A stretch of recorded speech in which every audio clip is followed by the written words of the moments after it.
Matthieu, le chapitre 2, les versets 13 à 18. Matthieu, le chapitre 2, les versets 13 à 18.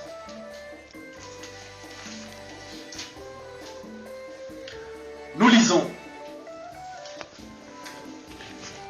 Lorsqu'ils furent partis, voici, un ange du Seigneur apparut en songe à Joseph et dit, « Lève-toi, prends le petit enfant et sa mère, fuis en Égypte et reste-y jusqu'à ce que je te parle, car Hérode cherchera le petit enfant pour le faire périr. » Joseph se leva, prit de nuit le petit enfant et sa mère et se retira en Égypte.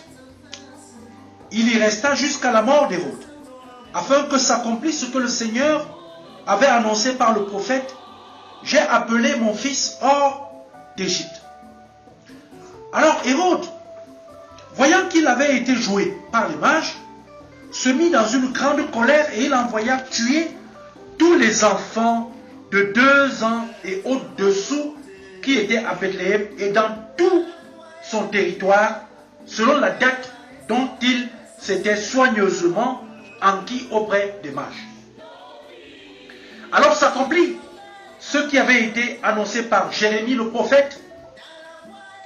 On a entendu des cris à Rama, des pleurs et de grandes lamentations. Rachel pleure ses enfants et n'a pas voulu être consolée parce qu'ils ne sont plus. L'herbe sèche, la fleur fane, elle tombe, mais la parole de Dieu demeure éternellement. Prions le Seigneur. Seigneur notre Dieu, ta parole vient toujours à nous. Nous la consultons, mais nous avons besoin de toi pour la comprendre. Viens la rendre compréhensible à notre intelligence au nom de ton Fils Jésus. Amen. Bien-aimés dans le Seigneur, dans ce chapitre 2, nous sommes en plein dans l'histoire de la petite enfance de notre Sauveur. On voit comment très tôt Jésus a commencé à souffrir. L'intégralité du texte du chapitre 2 nous met en présence d'un monde violent, un monde injuste, un monde qui finalement n'est pas différent du nôtre. C'est un monde où les exactions existent. Un monde où des personnes innocentes ne sont pas épargnées par les violences du moment. Et c'est un monde pareil où les faibles ne sont pas protégés. Un monde où les faibles sont victimes des plus forts. C'est dans ce monde-là que Matthieu, qui est juif, lui, va décider de nous raconter comment se dessine l'histoire du salut. Le texte qui vient d'être lu, je voudrais que nous le partagions avec pour thème, soit à l'écoute de Dieu et il te protégera, soit à l'écoute de Dieu et il te protégera. Bien-aimés dans le Seigneur, le texte nous dit que voici un ange du Seigneur apparu en songe à Joseph. Un ange du Seigneur apparut en songe à Joseph et lui dit, lève-toi, prends le petit enfant. La vérité que je voudrais partager aujourd'hui avec vous, la vérité centrale, elle est la suivante. Dieu est informé de tous les projets que les gens font sur toi. Dieu est au courant de tout ce que les gens font comme projet sur toi. Que ce soit de bons projets, que ce soit de mauvais projets. Dieu est au courant de tous les plans que les gens font contre son église, contre ses enfants, contre les siens. Voici Marie, qui est appelée une femme qui vient d'accoucher. elle est appelée à partir avec son bébé. Mais Marie, on ne connaît pas quel est l'âge de Jésus au moment où l'ange apparaît à Joseph. Dans un songe. Il est appelé à agir pour sa femme. Nous savons que déjà, à ce moment-là, Dieu visite encore l'être humain à travers les anges et il parle en songe. On a parlé à Marie. Marie a été obéissante. Elle a obéi. Elle a obéi à la demande parce qu'on lui a fait comprendre que l'enfant que tu portes là, c'est Emmanuel. C'est mon fils. C'est lui qui vient pour sauver l'humanité. Elle a obéi. Dans cette obéissance, elle va aller accoucher où? Dans une étape. Dans des conditions incroyables. Mais nous n'avons suivi en aucun moment que Marie a eu à réagir d'une autre manière que ce soit. Juste, elle a été obéissante. Dans quelles conditions est-ce qu'elle a accouché? Nous ne savons pas. Est-ce qu'elle a eu mal? Le texte ne nous dit pas. Les histoires qu'il y a aujourd'hui avec les femmes, les périou, les périquois, péridurales. Il y a aujourd'hui toutes ces expressions. Il y a les césariennes, des choses comme ça qui existent pour l'accouchement des femmes, qui traduisent la douleur, la difficulté. On ne sait pas. Est-ce que Marie, elle a travaillé longtemps, elle a travaillé peu? On sait seulement qu'elle a accouché. C'est tout. Obéissante, sans gémir, sans rien dire. Et c'est cette femme qui, tout de suite, n'est plus, elle n'est plus visitée, là, à ce moment-là, par l'ange. Mais l'ange vient, cette fois-ci, pour la deuxième fois, c'est plutôt Joseph qui est interpellé. Dieu est informé des plans et des projets que les gens préparent contre toi. Parce que là, en vision, c'est Joseph qui est informé. Et je vous pose la question, mais pourquoi est-ce que le Seigneur n'a pas voulu encore parler à Marie? Non, parce que dans l'ordre normal des choses, une femme ne peut pas faire toutes les choses toutes seules. Une femme a besoin d'un homme. Puisque déjà, dès l'Ancien Testament, il est dit dans la Bible que lorsque Dieu a fini de former l'homme, il a pris une côte, il a formé la femme. Et voilà. Elle doit être une aide pour son mari. Et son mari, tous les désirs de la femme sont portés vers son mari. Donc, une femme ne peut pas faire toute chose toute seule. Non. Elle a besoin ici là d'un homme pour le trajet. Parce que partir de là, pour sauver son fils, pour sauver le Christ, elle va porter le bébé. Mais elle va se fatiguer en route. Il faut bien quelqu'un qui soutient, quelqu'un qui l'accompagne, et quelqu'un qui est fort, qui peut défendre contre les ennemis, contre les adversités que l'on rencontre sur le chemin. Le Seigneur est informé et le Seigneur prend ses dispositions. Je pose la question, comment peut-on imaginer une femme ici? Parce que c'est l'autre question. Elle va se lever cette fois-ci, elle obéit ici là à son mari. La première fois, elle a obéi à l'ange au nom du Seigneur. Mais cette fois-ci, elle est appelée à obéir à son mari. Mais comment imaginer une femme qui vient d'accoucher, qui doit se déplacer dans quelles conditions, qui doit fuir avec son bébé? Quel est le climat qui prévalait à cette époque-là? Quelle est la distance qu'il fallait parcourir? Et pourtant, quelle obéissance, dis-je, quelle confiance. Elle ne comprend pas, mais elle fait confiance à Dieu.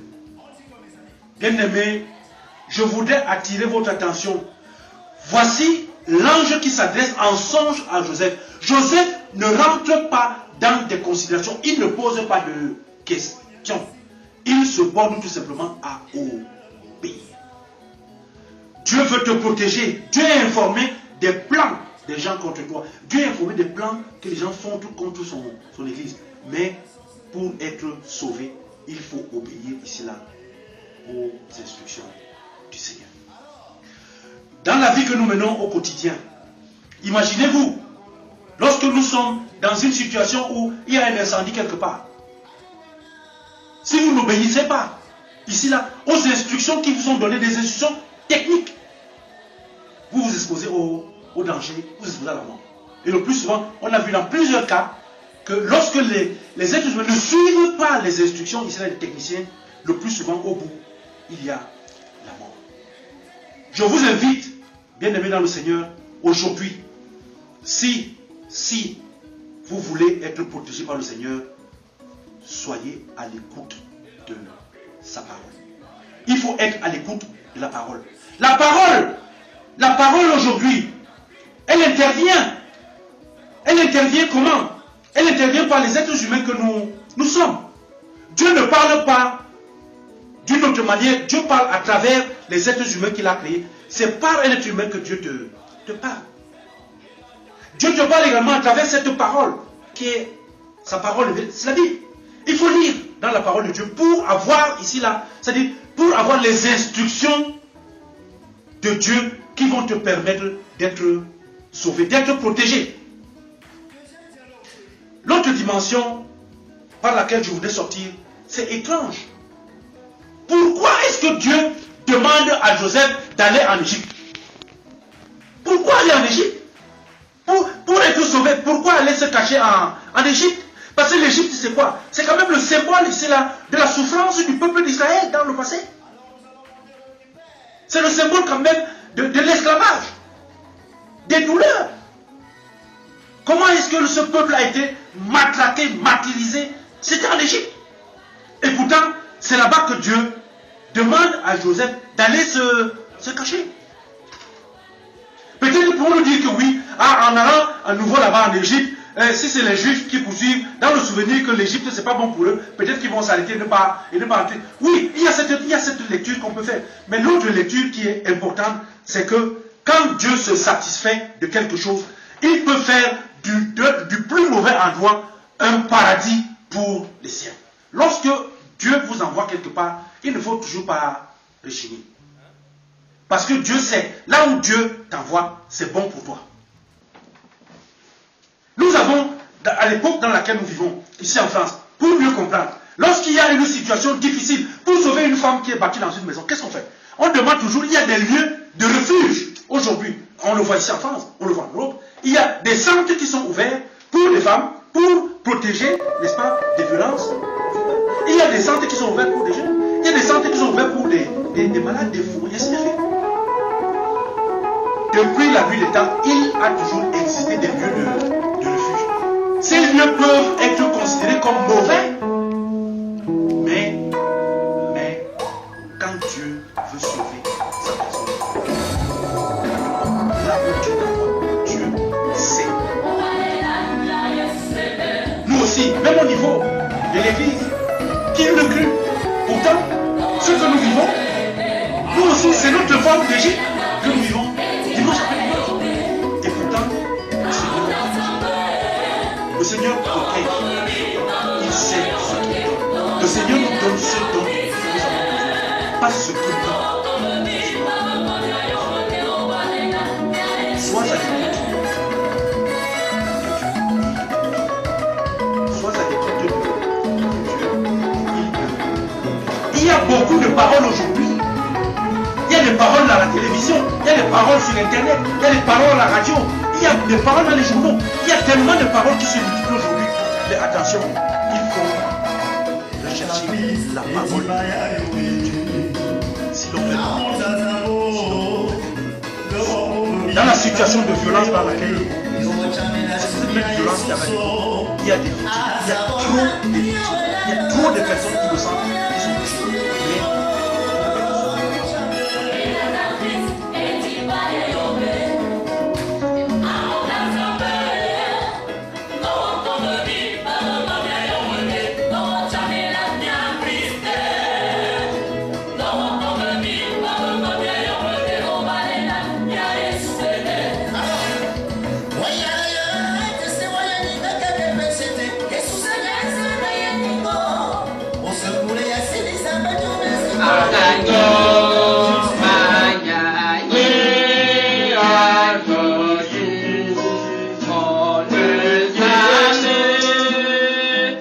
Yeah.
Éternel notre Dieu, nous te disons merci pour la possibilité que tu nous donnes d'offrir quelque chose en retour. Chaque fois que nous venons à l'église, tu nous demandes de garder quelque chose pour toi. Bénis ce peu que nous avons reçu ce jour, afin que cela serve à la vie de notre communauté.